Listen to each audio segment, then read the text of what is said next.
Lalu untuk Rian Palenta, kalau ditanya dia bakal di penjara berapa tahun, menurut gua dia berat ya,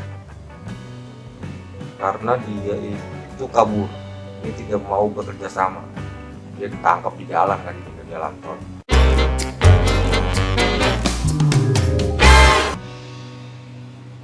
Halo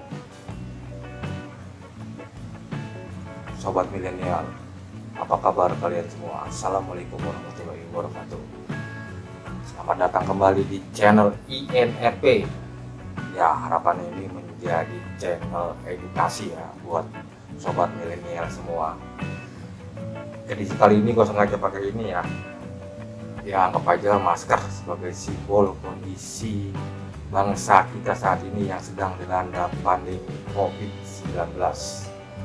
Semoga kalian baik-baik saja, yang mengkarantina diri di rumah melakukan kegiatan positif, banyak ya, game, nonton, streaming video, dan lain-lain.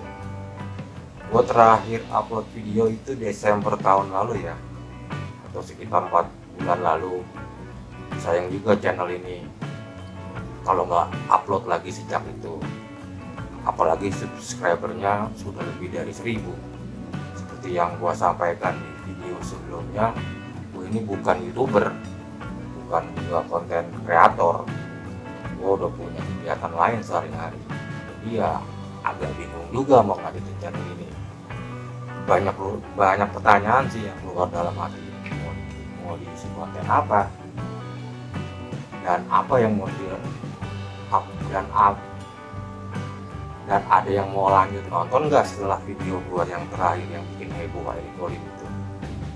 Tapi tak apalah, gua coba saja. Oh iya, Eric Colin udah bebas ya, dan dia juga sudah bikin konten lagi yang pastinya jauh lebih baik dan dewasa dari konten sebelumnya. Gua senang mendengarnya, dan kalian juga shopers pasti senang, meski pasti ada juga yang menyayangkan kenapa kok Erik nggak toksik lagi. Tapi itulah, perubahan pasti terjadi, suka nggak suka, senang nggak senang, hanya masalah waktu saja. Proses pendewasaan namanya itu. Belakangan ini juga ada kasus terbaru dari YouTuber Rian Palenta. Gua pribadi sih kasihan juga melihatnya dibully manusia hampir setanah air, di dunia nyata, dunia maya. Dihakimi masa dia akibat, gua bisa dibilang tuh ulah konyol ya. Dan itu harga yang sangat mahal yang harus dibayar akibat kelakuannya itu. Gak cuma yang dihukum itu, gak cuma sosial. Sekarang ini dia bersiap menghadapi hukuman pidana. Hukuman sosial juga nggak hanya menimpa dia pribadi, juga keluarga, lingkungan, dan teman-temannya. Tapi ya biarlah, itu dari jalan hidupnya. Dia sepertinya juga harus bertanggung jawab atas apa yang dilakukannya. Menurut gua kasus ini lebih berat dari Eric Colin, yang masalahnya lebih personal. Ya sedikit lebih sama lah sama kasus, kalau kita ingat dulu kasus ikan asin. Yang dulu sama-sama bikin heboh itu, hampir seluruh bangsa ngomongin kasus itu. Dan dia juga, ya penderitaan lahir batinnya gue pikir hampir sama. Gue sendiri nggak bakal ikut menghakimi Rian Palenta atas ulahnya itu, nggak ngebela juga. Toh yang dia lakukan 1000% ngawur, membawa bercandaan dari yang harusnya di masa sensitif ini orang tenang. Dia bawa bercandaan, dia jadiin konten karya publik. Akhirnya ya terimalah konsekuensinya dia. Dia juga gue pikir bukan orang pertama dan terakhir yang dihakimi massa karena kontennya. Entah bulan berikutnya atau tahun berikutnya pasti ada yang nyusul. Bukan nggak mungkin juga ada yang lebih parah dari kasus Rian Palenta itu. Sekedar sobat milenial pahami, kebebasan yang kalian nikmati ini, bikin konten, ngomong di medsos, ada konsekuensi hukumnya. Undang-undang ITE, undang-undang yang sangat mengerikan menurut gua. Gua sendiri pernah ikut terlibat dalam penentangan atau penolakan pembuat undang-undang ini. Kalau kalian ingat dulu pertama kali kasus yang dijerat undang-undang ITE ini, kasus Prita Mulyasari yang dia ngetik keluhannya atas pelayanan rumah sakit, terus sama rumah sakit itu diproses. Ya walaupun di kasus pertama itu dia bebas ya, karena publik balik mendukung dia.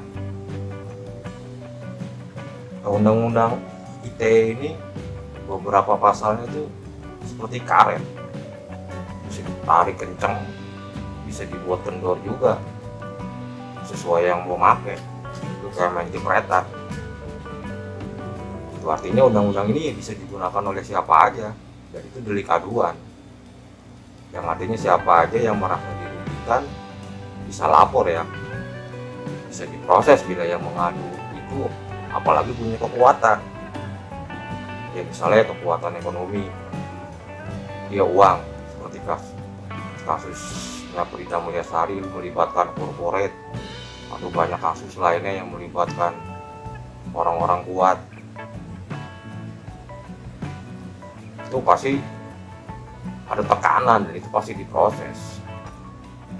Belum lagi kekuasaan, dia begging, lu menyerang penguasa, lu menyerang pejabat, dia nggak seneng, dia lapor, selesai loh. Kekuatan ketiga tuh yang nggak kalah pentingnya, itu kekuatan sosial. Yakini masa ya, kayak kasus dari Aparenka ini, atau kasus ikan asin yang melibatkan emosi publik, marah. Nah kalau udah begitu, ya mau nggak mau aparat harus bersikap tegas, karena memang dikondisikan harus memenuhi keinginan publik. Jadi ya buat kalian yang mau buat konten atau komen di sosmed, memberi komentar, praktikkanlah yang gue sebut barusan itu, terutama soal membuat publik marah atas komen atau konten kalian. Dan itu berbahaya, lebih berbahaya dari dua hal yang gue sebut tadi sebelumnya. Kalau udah melibatkan publik, mendapat atensi dari masyarakat, ya apa menjadi viral, itu nggak bisa damai. Buat di YouTube sendiri sih gue lihat bebas-bebas aja, selama tidak melanggar komunitas mereka ya, pertemuan komunitas mereka ya, dan channel video atau videonya paling dibatasi. Yang Google atau YouTube takutin itu cuma satu, ya sponsor atau pengiklan. Itu berdasarkan pengalaman yang kita lihat sebelumnya ya, semua perubahan YouTube, Google itu semua berasal dari kekhawatiran pihak pengiklan.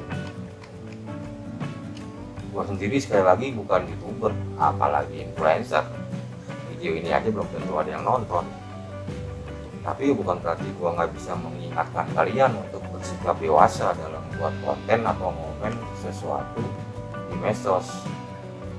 Meski itu dengan pakai akun anonim, lu pakai akun kedua, akun ketiga, bukan akun, dan itu kebanyakan yang komen itu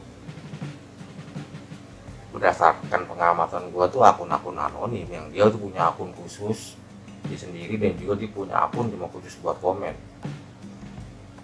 Zaman teknologi gini nggak ada yang nggak bisa dikejar jejak digitalnya. Penyesalan memang datang belakangan. Kalau di depan namanya ya pendaftaran ya. Gue pribadi sih selalu maafkan sih setiap komen negatif yang ada di channel ini. Malah gue kasih tanda cinta. Loh. Lalu untuk Rian Valenta, kalau ditanya dia bakal di penjara berapa tahun, menurut gue dia berat ya. Karena dia itu kabur, dia tidak mau bekerja sama, dia ditangkap di jalan kan, di pinggir jalan tol, dan videonya juga udah beredar. Biasanya kalau begitu polisi, jaksa atau hakim kan yang dinilai dari kasus kan adalah kebaikan dia ya, kalau itikat baik dia. Kalau dia dari awal dia udah nggak ada itikat, ini maksimal sih kalau yang gua tahu, gua lihat dari polisi ya 4 tahun ya, paling vonisnya 2 tahun. Yang utama sih dia harus, karena ini delik aduan, jadi orang yang mengadu dia harus minta maaf sama orang yang mengadu. Ada berapa orang? 4 ya kalau nggak salah, 4 orang yang mengadu ini dia minta maaf ya, mungkin dengan kompensasi ya, apa kayak kan bisa bermacam-macam. Terus bikin keterangan tertulis ya, itu tinggal itu satu-satunya yang bisa meringankan dia. Yang lain nggak ada, orang dia nggak bekerja sama, dia ditangkap bukan menyatakan diri. Sampai jumpa video berikutnya. Salam INRP. Wassalamualaikum warahmatullahi wabarakatuh.